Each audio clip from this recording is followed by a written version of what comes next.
Hello बच्चे, आज आपके लिए बहुत ही इम्पोर्टेंट चैप्टर लाए हैं अर्थमेटिक प्रोग्रेशन, जिसको आप शॉर्ट फॉर्म में बोलते हैं एपी। बच्चों देखिए तो आपका 8 to 9 मार्क्स का आता है आपके बोर्ड में, और ये बहुत ही इम्पोर्टेंट मार्क्स होते हैं। तो देखिए पहले तो इसमें क्या है कि सीक्वेंस क्या होते हैं और सीरीज क्या होता है, प्रोग्रेशन क्या होता है, ये सारी चीजें जानना बहुत इंपॉर्टेंट होता है।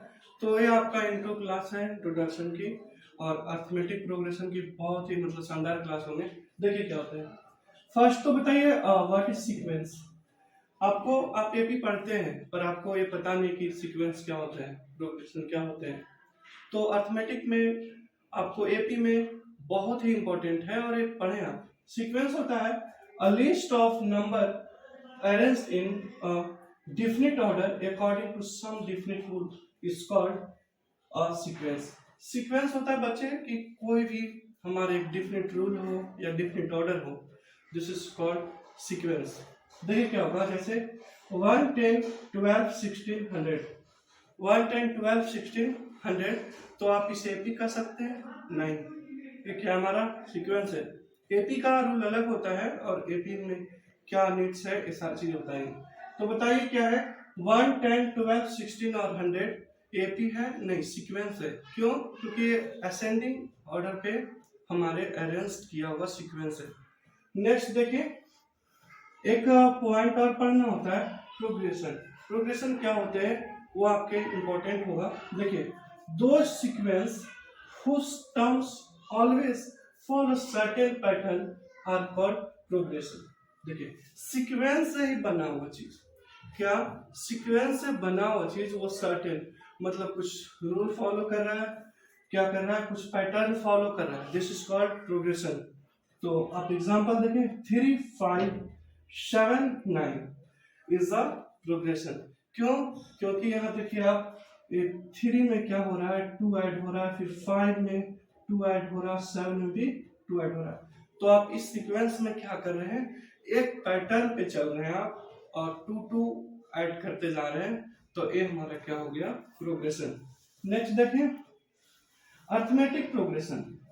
आपको इसी चैप्टर के बारे में पढ़ना है हमें, और यही है अर्थमेटिक प्रोग्रेशन। तो उनको बहुत ही डिटेल से पढ़ें, शायद जो आपको समझ आए। देखिए क्या है अर्थमेटिक प्रोग्रेशन, किसे कहते हैं, व्हाट इज अर्थमेटिक प्रोग्रेशन।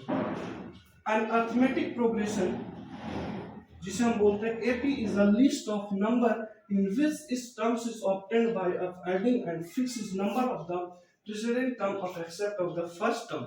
देखिए क्या होता है कि आपके फर्स्ट टर्म के अनुसार, मतलब वो क्या हो, एक सीक्वेंस में हो, एक प्रॉपरली पैटर्न में हो, एक रूल को follow, this is called arithmetic progression. जैसे आप देख सकते हैं, अगर यहाँ पे बात करें 3 6 9 12 शो ऑन, क्या बेटा 3 6 9 12 शो ऑन। तो आप बताएं ये क्या अर्थमेटिक प्रोग्रेशन है या नहीं है।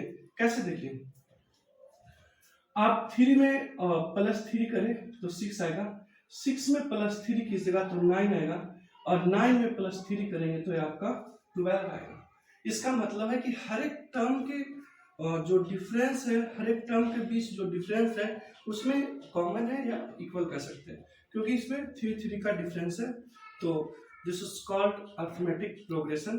अब आप अर्थमेटिक प्रोग्रेशन को बहुत ही डिटेल से समझे कि अर्थमेटिक प्रोग्रेशन क्या होता है, उनको कैसे पहचान करेंगे, अर्थमेटिक प्रोग्रेशन का क्वेश्चन कैसा होता है, एपी का क्वेश्चन कैसा होता है, वो सारी चीजें। तो इसे आप एक बार नोट कर लें, this is a very important point, please right this. बच्चों अब आप बात करेंगे कि एपी का क्वेश्चन कैसे आते हैं और एपी को कैसे हम पहचानेंगे। और देखिए, अगर आपके पास 2 4 6 8 10 है, शो ऑन इस तरह से हो, इस तरह से 2 4 6 8 10, तो आप बताएंगे एपी में है या नहीं है। तो सबसे पहले एपी पढ़ने से आपको एक बात जानना होगा कि इसे हम term 1, term 2, term 3, term 4, term 5, ऐसे सो ऑन हम चलते हैं। नहीं तो कई जगह आप ऐसे भी लिख सकते हैं A1, A2, A3, A4, A5, आप ऐसे। तो term 1, term 2, term 3, term 4, term 5 तक लिख सकते हैं। लास्ट में आपका ये होता है टर्म nth टर्म, और ये हमारा an भी लिख सकते हैं। तो आपको ऐसे पहचानना होगा। और जो फर्स्ट वाले होते हैं उसको हम क्या बोलते हैं? First term. First term, first term को आप क्या बोलते हैं? ए। क्या बोलते हैं बच्चे?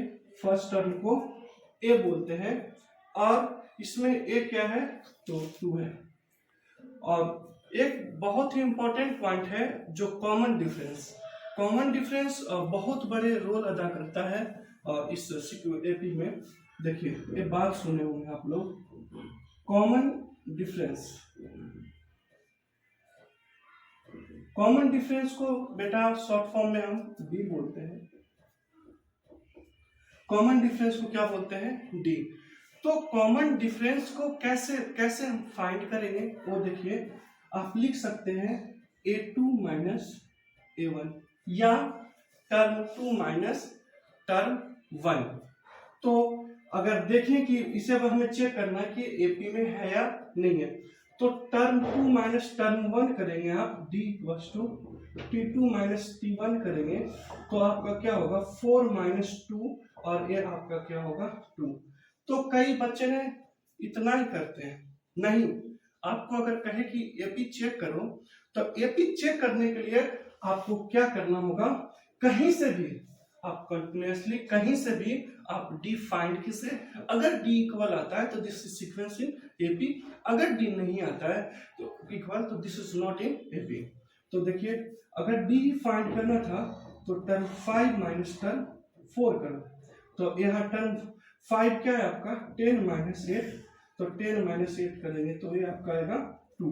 तो ये क्या है बेटा? एपी में, क्योंकि डी और डी आपका इक्वल है। तो ये तो आपको एपी को पहचानना, एपी को कैसे सॉल्व करना, ये बहुत ही बेसिक रहा। और बेसिक पॉइंट्स कुछ देखते हैं।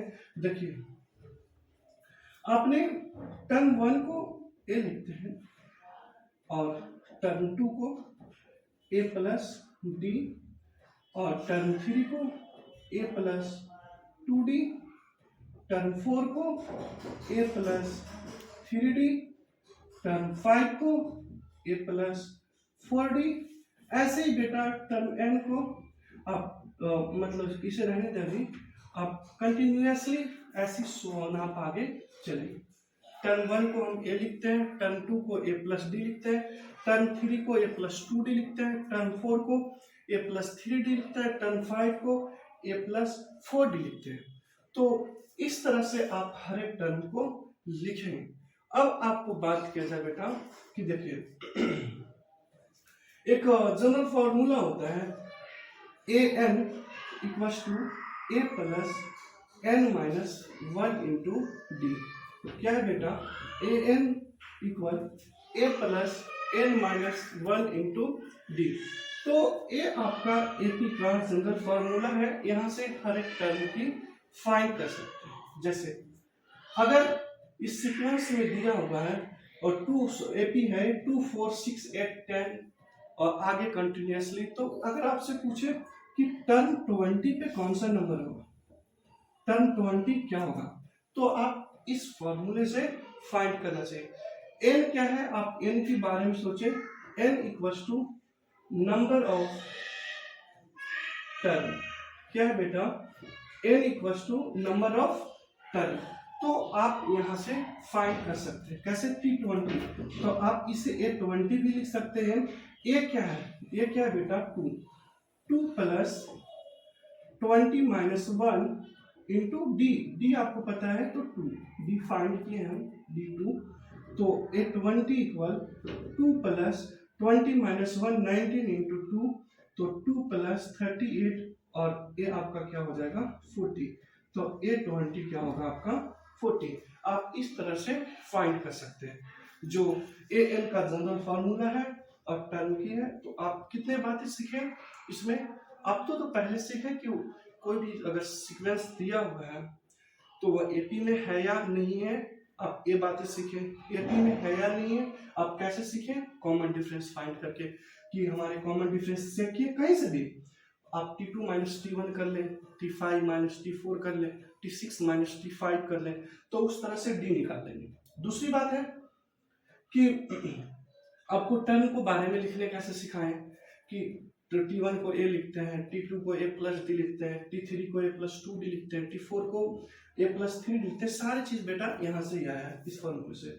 और आपको क्या बताएं, N, ये आपका इंपॉर्टेंट है। N क्या होता है हमारा, number of term, N equals to, और देखिए टर्म 1 को हम A बोलते हैं, जनरल फॉर्मूला था A plus N minus 1 into D, तो A20, तो आपका A क्या हो गया, 2 प्लस 20 माइनस 1 इंटू डी 2 हो गया, और 20 माइनस 1 19 इंटू 2 38, 2 प्लस 38 40। तो आप इसे लिख लें, और ये आपका एपी का बेसिक था। उसके बाद हम आगे करेंगे, आप इसे लिखें। बच्चों नेक्स्ट देखो, ये आप लोग बताएंगे कि एपी में है या नहीं है, this sequence is in AP. अगर वो एपी में है तो नेक्स्ट 2 टर्म्स फाइंड कैसे, तो आप कैसे फाइंड करेंगे वो देखिए √2 है, √8 है, √18 है, √32 है। आप इसे और सिंपलेस्ट फॉर्म में कैसे लिख सकते हैं, √2 की फॉर्म में कैसे लिख सकते हैं। आपको क्वेश्चन जो बेटा सीखना होता है, आपको एक तरीके से ही नहीं देंगे, कई सारे तरीके से होते हैं जो आपको बस समझना है और खुद से करना है। देखिए आप इसे √2 लिखिए, √8 को आप क्या लिख सकते हैं √2 की फॉर्म में, देखिए 8 को आप फैक्टर कीजिए, 2 से 4, 2 से 2, 2 से 1, √8 है ना बेटा, तो 2 ये आप अगर करेंगे तो देखिए ये स्क्वायर बनाएगा, तो ये 2 बाहर आ जाएगा, और ये आपका अंदर 2 बच गया, तो 2√2 लिख सकते हैं। इसे क्या लिखेंगे बेटा, 2√2। √18 को आप फैक्टर कीजिए, 18 को 2 से 9, 3 3 और 3 1, तो √18 लिखे, तो 2 इंटू 3 लिख सकते हैं। देखिए आप ये 2 है और यहाँ पे 3 के स्क्वायर है, स्क्वायर से रूट कैंसिल हो जाता है, तो ये 3√2 हो जाएगा। ये क्या होगा बेटा, 3√2, और 32 को आप इसी तरह से फैक्टर करेंगे, तो कीजिए 32 को, और क्या फाइंड होगा, देखिए 16, 2 से 8, 2 से 4, 2 से 2 और 2 से 1, तो आप अगर स्क्वायर बनाएंगे तो देखिए 2 मिलकर स्क्वायर बनाएंगे, 2 के स्क्वायर पेयर बनेगा, तो ये दोनों बाहर आ जाएगा, तो 2 इंटू 2 और √2, 2 2 जा 4√2, इसे आप क्या लिख सकते हैं, 4√2। तो आप ऐसे चेक करेंगे और बताइए कि अब बताइए वो एपी में है या नहीं। जितना मतलब आपको स्टार्टिंग में सीक्वेंस को सिंपलेस्ट फॉर्म कर सकते हैं कीजिए। अब देखो, तो पहले तो डी फाइंड करेंगे, T2 माइनस T1, तो 2√2 माइनस √2, ये आपका क्या होगा, √2। यहाँ पे देखिए आप डी फिर और फाइंड करते हैं, T3 माइनस T2, तो T3 माइनस T2 करेंगे तो 3√3 माइनस 2√2 आप माइनस करेंगे, तो देखिए जैसे आप 3x, समझिए कॉन्सेप्ट को, 3x माइनस 2x करते हैं तो आपका x बचता है, उसी तरह से 3√3 माइनस 2√3 करेंगे तो आपका √3 बचेगा। इसका मतलब क्या होगा, this is in AP because D is equal, क्या है बेटा, ये एपी में है क्योंकि डी हमारे क्या है, √2 और √2 इक्वल आ रहा है। तो अब बताइए नेक्स्ट टर्म कौन से होगा, ये कौन सा टर्म है, 1 2 3 4 5, तो फिफ्थ टर्म क्या होगा, फिफ्थ टर्म को क्या लिखते हैं बेटा, ये 5 को a प्लस 4d, तो ये आपका क्या है, √2 प्लस 4d क्या है, √2, तो 1, अब देखिए यहाँ पे भी ऐड होगा, √2 प्लस 4√2, 1 √2 प्लस 4√2, 5 √2, ये आपका क्या हो जाएगा, 5 √2। तो आप इस तरह से फाइंड कर सकते हैं।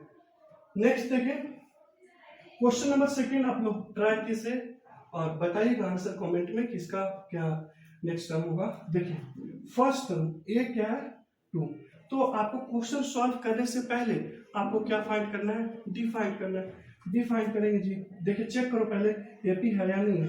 तो टर्म 2 माइनस टर्म 1, 5/2 माइनस 2 1, और ये एलसीएम 2 5 माइनस 4 और ये 1/2। और हमें तो संतुष्टि नहीं मिलती एक बार में, आप और कहीं से चेक करेंगे नेक्स्ट टर्म से। देखिए इसे करते हैं डी, T4 माइनस T3 आप कर सकते हैं, आपकी राइट है। ये आप एलसीएम करेंगे 2 7 माइनस 6 1/2। तो देखो 1/2 डी इज इक्वल सेम है। तो आप नेक्स्ट टर्म फाइंड कर सकते हैं बड़ा आसानी से। कौन सा नेक्स्ट टर्म होगा इसका? Fifth term. तो फिफ्थ टर्म को T5 को क्या लिख सकते हैं? ए प्लस 4D। ये क्या है आपका 2 प्लस 4 इंटू डी क्या है 1/2, 2 2 जा 4, और ये आपका क्या होगा 2 प्लस 2 इक्वल 4। और आप कैसे फाइंड कर सकते? सिक्स टर्म को क्या लिखेंगे? T6 ए प्लस 5D। तो ये क्या है आपका 2 प्लस 5 इंटू 5/2, तो 2 प्लस 25/2, और आप नीचे 1 करें 2 2 2 जा 4 प्लस 25 आपका होगा 29/2, 29/2। तो आप इस तरह से टर्म 6 को आप फाइंड कर सकते हैं। डी आपका, सॉरी मिस्टेक हो रहा है, डी आपका 1/2 है, तो आप यहाँ 1/2 लिखें, और ये आपका क्या होगा 5/2, 2 2 जा 4 प्लस 5, ये आपका सिर्फ होगा 9/2। तो दोस्तों आप इसे लिखें, और ये आपको बहुत ही इंपॉर्टेंट सेशन है अर्थमेटिक प्रोग्रेशन की इंट्रोडक्शन की। कल से आपको 5.1 स्टार्ट करेंगे, और बिल्कुल एनसीईआरटी क्वेश्चंस और आर.एस. अग्रवाल के क्वेश्चन जो बिल्कुल कंसेप्चुअल हो और आपको समझ में आना चाहिए, वैसे वैसे क्वेश्चन कराएंगे। ये तो आज इंट्रो था, और आपका एनसीईआरटी कराएंगे, फिर आर.एस. अग्रवाल कराएंगे, बहुत सारे मॉडल में प्रैक्टिस सेट करवाएंगे। तो आप हमारे साथ जुड़े रहें, और कंटिन्यूसली जब भी हमारे वीडियो आए तो आप लोग जरूर देखें, और चैनल को जरूर सब्सक्राइब करें। Thank you.